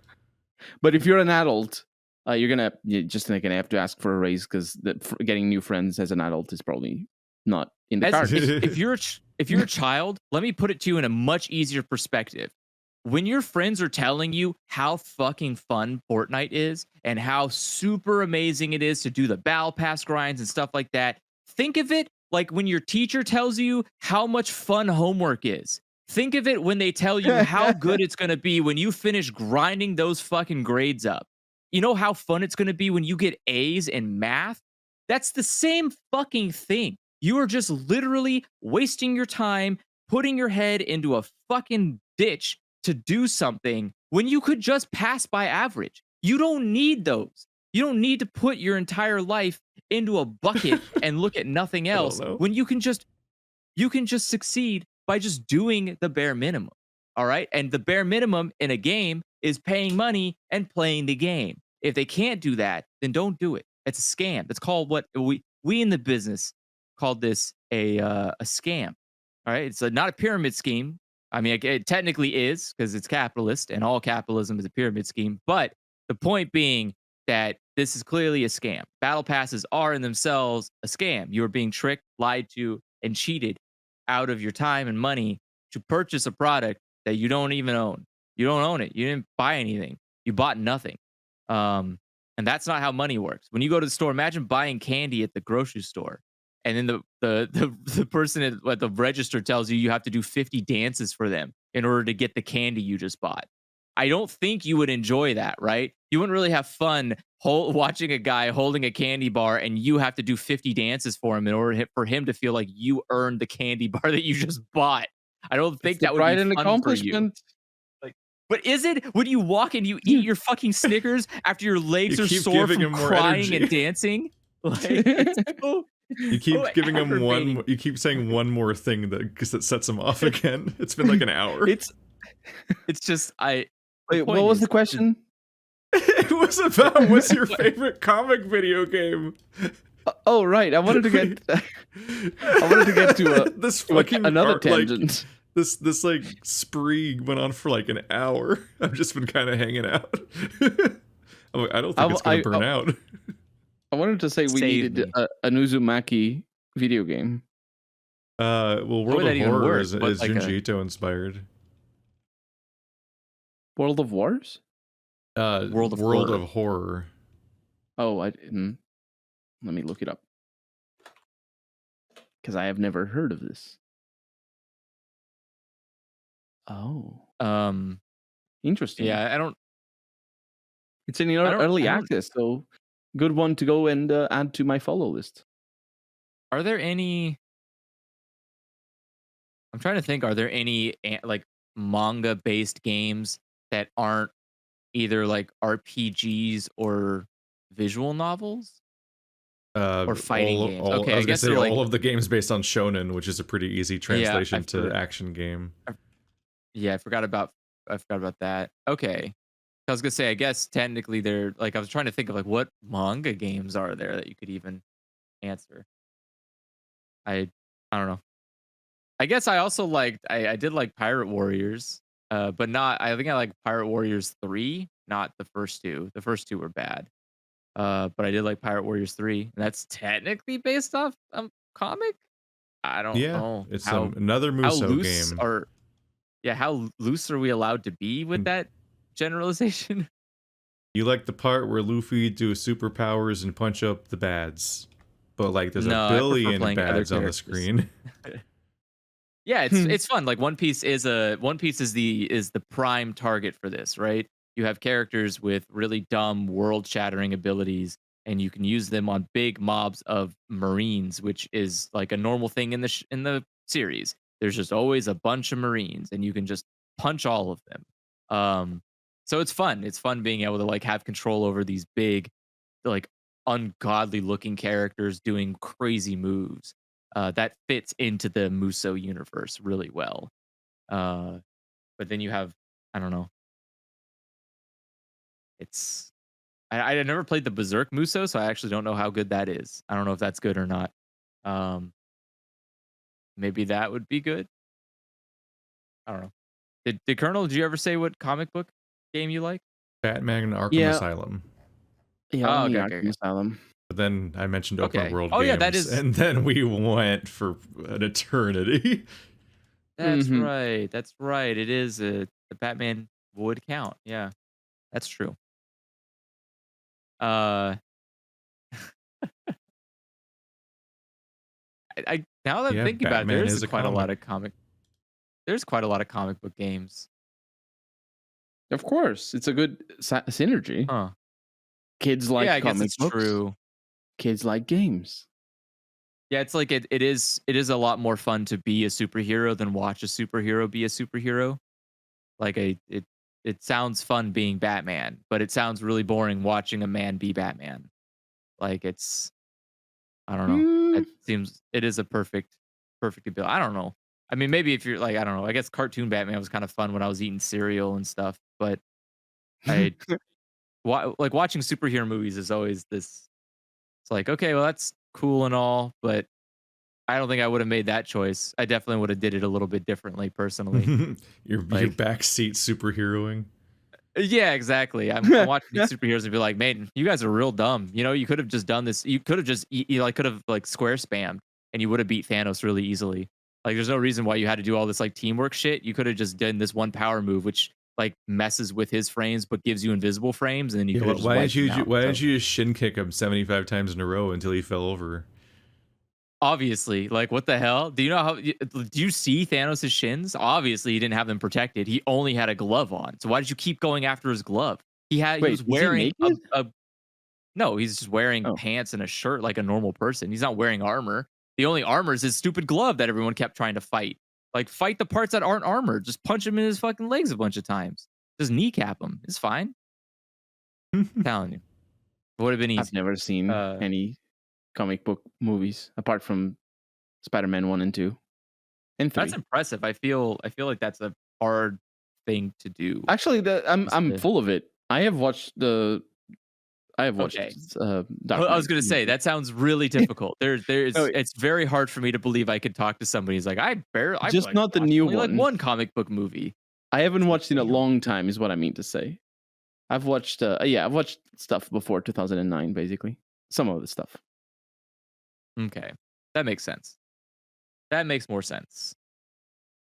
My favorite is Spider-Man 2, the one with there's probably multiple Spider-Man 2s. The one with the what's his name? The good Spider-Man? Tony, Yes. Tobey Maguire. good Maguire. Spider-Man. That's all. Yeah, Tobey Maguire.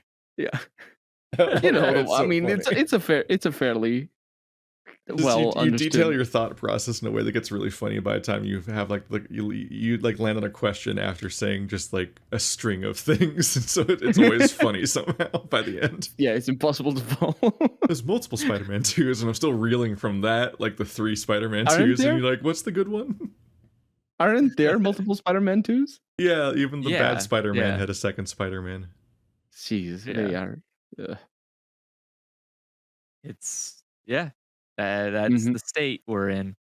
But They need to make a Goofiest shit. Spider-Man with Keanu Reeves what? As like Keanu Reeves as Spider-Man? as Spider-Man. Yeah, I don't know about that. That seems a little weird. Keanu You can have like a Reeves is 45-year-old man playing Peter Parker. Hey, Maybe he's 45? doing like He a like live. Spider-Man. he's not 45. Keanu Reeves is not 45. Is he like 50 55? something. He must be 50. 57. He's 57. Jesus There you Christ, go. 57? Yeah, look at him. If you were I 45, think well, everyone should be taking like a page out of his book. What is he doing to look that like that? He does not look 57. Like you look he at does with a beard. Not it without helps if to he takes be the an beard off. actor. Yeah. does it? Because- Because I'm talking about other actors need to take a note out of his book. I'm saying like other Yeah, but a actors lot don't of- look like he I does mean, at it's 57. a combination of genes and a lot of money to spend dealing with problems and whatnot. I'm just gonna say genes because I don't know. Like Brad Pitt doesn't look that good, and he's probably got way more money than Keanu Reeves does.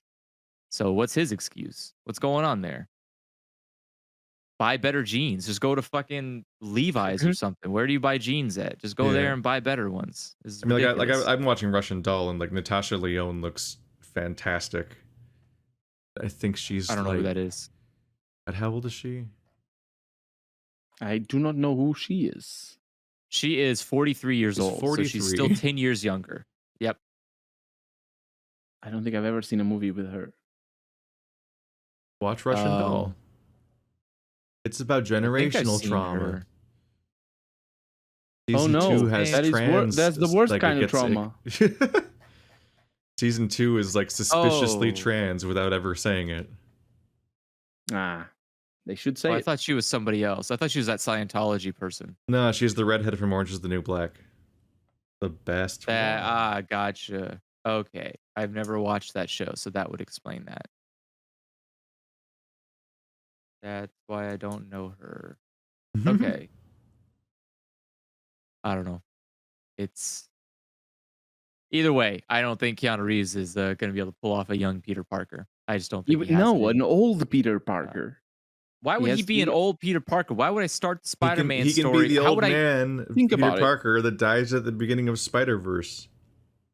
Think don't- about it. I- At the age of 50, Peter Parker is still renting a one-bedroom apartment in New York City. God, No Way Home was so much worse than Spider-Verse. But how? But wait. How much But he how tried did to do the Spider-Man same get his? thing. But how did Spider-Man get his powers? It's the same. It's the same person for It's 50 the- years. He's lived old. with Yeah, he being able gets to older climb- later, Andrew. Yeah. What? He gets Yeah, that's older the- later. He's not Yeah, a that's the different premise. Wait, Spider-Man. Look, Spider-Man movies don't all have to tell how he gets his powers. We can just Yeah, tell they the do. They story. literally all do. They all tell you how he got They his all tell powers. you. So I have I know, to. but it's bad. Yes, no, I- actually, the no, new I movies need don't. to know. They don't? Oh, that's What? good. Yeah, the Tom Holland movie doesn't show him getting his powers. That's good. He literally already Wait, what has do you his mean? powers when you meet him in Civil War, I think. Oh no, that's part of the multiverse. Oh crap. That Well, gives it's not a me headache. multiverse yet. It's just a Or crossover metaverse thing. or whatever. But I think But I thought Spider-Man. the I think first- Spider-Man was introduced in Civil War, and he didn't like get his powers. Iron Man just finds this local superhero that's hanging out in Manhattan or whatever his Spider-Man's territory is. Wait, what? I thought the first Spider-Man movie showed how he got his powers. I don't think it did. I- If it did, it might have been I like a don't know. flash moment or something, but not like the plot of the movie the way that it normally is. Because yeah, usually it's like here's the big build-up, like, oh man, Spider-Man's in some kind of like scientific lab, and a spider got out, and now it's time to kill Uncle Ben, and so on and so forth. And like none of that happened, as far as I can remember. Definitely wasn't the plot of the Spider-Man movie. now it's time to kill I Uncle don't remember Ben. what Spider-Man was it Homecoming. called? Homecoming. That was the name of it. Okay. Yeah, they made them all of them were named Home, I think. Yeah, Far From Home and then No Way Home. Good No Way to Home make is a people think terrible that they've movie, watched it. honestly. I was like iffy on it while I was watching it, and then I just kept souring on it more and more whenever I thought about it. Like, wow, that movie was really awful in like every way. Like, it's just a really bad movie, and everyone fucking loved it, and they were mad it wasn't getting nominated for like Academy Awards and stuff. And I'm like, it's not a good script. Like, it's a bad story told. It's a mess. I'm so confused. You know what? That's probably why I don't remember much about Homecoming, because they didn't tell me how Spider-Man got his powers. So I think The only that's a thing you big, remember is repetition. Martha and Thomas Yeah, Wayne yeah, have to get shot in the first Batman movie every time, or it's not even a real Yeah, yeah, Batman, yeah. Mr. Vampire Boy. You're a fake Batman Oh, because we didn't watch your parents die. Oh, that's right. I Spider-Man- forgot about that movie. That's Because right. his parents He didn't have die in it. His parents didn't die in it. Shit. You're right. I totally forgot about the plot of that movie because his parents didn't die and it just started with him being Batman already. This is Fuck. so dumb. Spider-Man, you mean? Wow. Oh, Batman. No, yeah, the new Batman movie. That I'm didn't still have, reeling yeah, from he the was just- realization that Homecoming and Far From Home and No Way Home are 3 different movies. they are. My God, there's What? even more superhero movies than I thought there were, and I thought there were already too many. Yeah, there's already 3 of the new one. Yeah, they never stopped. They just No, kept there's- going forever. There's 4 of the new one, 5 of the new one, because there's also the Into the Spider-Verse and Caught in a Ham, which are I assume the animation ones. Those are different. Yeah, those are different According to Spider-Mans. There's That must be like an animated short spin-off of Into the Spider-Verse, I guess. yeah, it's a short film. so yeah, You sorry. should The only only- watch the Into only the Spider-Man- Spider-Verse. I know the Into the Spider-Verse, but it has verse in it, so I'm like, no, just no. No, just the word verse. Hate the word verse. Fuck that word. Yeah, because it's like, do you mean there's gonna be more? No. Yes. Of course there's gonna be Yeah. more, but like, no, give me a single story that I can enjoy. I think my biggest refuse. holdup of Spider-Verse is having so many other Spider-Mans, because again, I don't know where they came from, so I don't want them here. I don't know like how. Yeah, where? Oh wait, there's more Spider. I thought it was I- more movies, not more Spider-Mans. There's No, that's no, right, that it's makes so- sense. There was 3 Yeah, of the so first Into the Spider-Man, Spider- then 2 of the second Spider-Man, and then 3 of the third Spider-Man, but the third movie with the third Spider-Man has the 2 first Spider-Man in it. Right. Because he makes he tries to break reality to get his wish on something, and then it through ways that don't make sense, the other Spider-Men get up in there. By the end of the movie, every rule they explain about the supposed world stuff that's happening is contradicted by the movie. Like actively. Like in the post-credit scene, fucking takes the entire plot and snaps it over its knee, just actively contradicting everything that you heard up until then. Right. It's frustrating. but It's a very it nonsensical was movie. sad, and that is what matters most. That you feel sad. Maybe you're not supposed to pay attention to the plot. Well, that don't would know. be really confusing then, because I don't think that Spider-Man No Way Home was a very good action movie. It was a lot more talking than a lot of fighting. And I think that would be a very bad thing to ignore, like 80% of your movie. Hmm. I think you should probably interact with more of it than that. I don't know. I mean, comic book movies aren't really for they're not they're not really there to tell a gripping narrative that's gonna like change your views on things. It's just supposed to make you be like, yeah, punch him harder, he deserves it. Like Get him. yeah, it's basically just like, I hate that guy, yeah, Spider-Man, beat his ass. And then you're Yeah. like, you feel justified. You're like, damn, look at that guy saving all of New York and also beat the shit out of somebody. That's what I would do if I had superpowers. Help people. You would save New York? Oh, right. No, not New York. Oh God, I would let New York go away. I just would save people. Like, God. Disgusting. yeah, no, I would save people by letting New York go away. That would be how I save people. The people in New York I would save, but I wouldn't save the city. Like the city would go away. It would just be gone. No more New York. That's how you that's how you have to save New Yorkers, is you have to get rid of the thing that's hurting them, which is New York. So once that's gone, then they're saved. So that's it.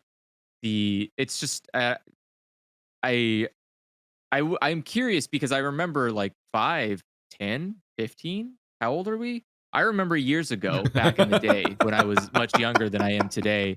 I remember when the comic book movies started coming out a little too much, and people were like, "Uh-oh, this isn't gonna last very long. And then it's been like, it has to be a decade now.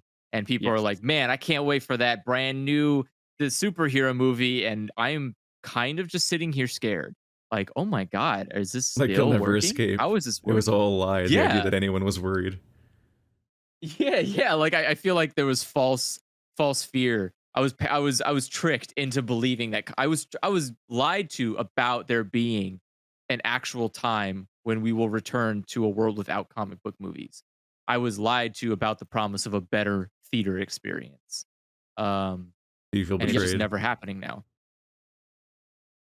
It's no, not really, because I went and watched. I've been watching a lot of other movies that aren't comic book movies, and I realized that like Gasp.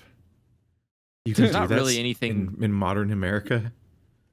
I wouldn't recommend it. I really don't. Please don't watch anything in theaters. Just don't interact at all with it. It's just a Have you seen I don't Everything know, Yeah, Everywhere man. that's All at fair. Once? No, no, It's I haven't. good. Is that in theaters or? Literally every time I've gone in the movie theater, I've sat up, walked out, and gone. Well, at least my partner had a good time because I wish I never came here. Like it's just like why did I even watch this thing? It was either not the it didn't give the intended response it wanted. I had to sit there hurting myself, not laughing out loud, or Hurting um yourself. yeah, like I have to hold back laughing so much in a movie theater because it's rude. I don't want to like laugh while people are Fair, yeah, watching a yeah. movie in a quiet room. But So like, god considerate. damn, every time you watch a horror movie, it's fucking comical. It's like just watching a horror movie today is just like, what? How is this not hilarious? Every single time. Like, I don't know. I watched some horror movie and a woman pulled like a fucking pagan altar out of a box and then she just puts it down and keeps pulling stuff out of the box. Like, are you just gonna ignore that? Who just has pagan idols in their fucking box? Like, we're just not gonna touch it. And then she just comes back later and goes like, "What is this idol doing here? You took it out and put it on the floor. It's your idol. You didn't notice that? Did you just blindly pick up a statue of a naked guy doing the Bahamut like statue and like has a giant dick and you're just like, that's normal, and just put it on the left and didn't give it a second thought until like ghosts appeared and then you're like, maybe this naked Bahamut statue might be the problem. I don't know Oh, I though. see. I don't even know like where did it come from? Like I don't maybe put it in the fucking dumpster and then send it Naked to the dump Bahamut. and then the dump can be haunted by ghosts. Just get rid of the thing that you don't know what it is. It's not yours. Get rid of it. I But love that no, I don't even know what instead, movie you're talking about. Well, we that's know the the best plot part. now. It doesn't even matter. No, that's not even the plot. You know what the plot is? The plot is you should have died when you were supposed to die. And if you have Oh guilt about no. not dying when you should have died, then don't because it's stupid. And like, thanks, movie. I really needed that reassurance here. I needed That to is the know that worst if I part. didn't die in a tragic accident, but other people did, that I shouldn't kill myself for being alive. Thanks, I guess. Yeah, I could have picked like a much better story to tell me this in. I don't know, maybe like with people overcoming trauma and not like a lady thinking there's like ghosts in her house. I don't know, man. Much No, there wait, has to be a there's better not way to do thinking. this. It's it's a horror movie, so there are ghosts in our house. So no, the ghosts are fake, but the demon Oh, that's dang it. possessing her to make her kill herself is real because the demon had a promise that she would die if she survived. And so because she survived, the demon gets to haunt her and make her kill herself or make her want to kill herself, which is like really long conning it. Like you could have just had her die and then gotten the like I don't know, man. It was really convoluted. I think this devil really needed to like workshop this strategy before he what pitched it to God? Who the fuck did he pitch it to get her to live? Like this is such a weird I don't know. It was a weird movie. It was funny and stupid and I had a painful time not laughing out loud at it. Um and yeah, and so that's most movies are like that to me. Most movies are just me baffled that people just continue paying money for this experience and then leaving and going, man, I'm probably going to do this again and again and again. Like, Horror movies are Why? tricky. It's you, Keith, your mentioned, people. You mentioned Yeah. intergenerational trauma before. What was the movie you were talking about? It's Russian Doll is a TV show that's 2 seasons long. Oh, right. And it's one of my favorite. Because I watched the last horror movie that I watched was I forget the name. It's one where it's like a cult. I think I watched it on Keith's suggestion. I think maybe somebody else, and I forget the name. And it kind of sounded similar to the movie that you're talking about, Andrew. But I don't know names or anything because I don't pay attention to anything. So, great content for the podcast. really sending it home. Yeah, I'm proud of you. Yay! I forget. I'll figure it out. I know, but we can move to the next question if you want. I mean, we're like 2 hours in. That Oh, already? I don't think we have time for the next. We one. milked this question. We did a good job. I mean, it wasn't really the question. It was just No. Yeah. a series of That's rants fair. happened, and I kind of just like watched as it continued. Look at him. I'm just like, look at him go. Mm-hmm. This podcast made itself from my perspective. Free And content. at the end of the day, isn't that how it should always be? Yeah, I like not working. Self-made podcasts. All right. Indeed. Send your dialogue choices. Yeah, send your questions to dialoguechoicespodcast@gmail.com, and we might ask them and then talk about other things for 2 hours. Mm-hmm. We answered them. We answered. You the can be the question. one. Yeah. No, I gave a detailed answer. Mm-hmm. You did a better job than we did. And and then 2 hours happened. All right. Thanks for watching, guys. See you next time. Bye. Bye.